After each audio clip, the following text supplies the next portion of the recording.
Okay, Katie, we have these beautiful chuck roasts here in front of us.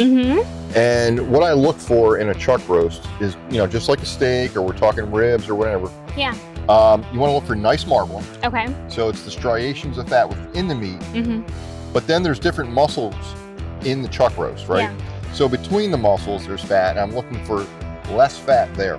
Okay. Because you are paying by the pound, right? Right. So I don't want to pay for fat, I want to pay for meat. Right, that makes sense. But then again, fat's flavor. So when you have nicely marbled meat, that's going to make for a better product. Okay, so what part of a cow is chuck roast? So the chuck roast comes from the top, front shoulder, above the brisket. You know, where the pork butt comes from in a pig. So it's nicely marbled. Okay. And then we look for, you know, nice marbling within the meat, not any heavy fat around it. If there is, we can trim it off. Okay. There's not too much trimming that needs to be done. Yeah. So we're basically going to just, if we see any heavy fat, Okay.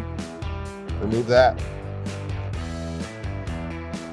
Get that out of there. And that's really it. So now we're going to get some oil on it. We're going to get our seasoning on it. Okay. And then we'll get it on the grill. Okay, let's do it. Sounds good.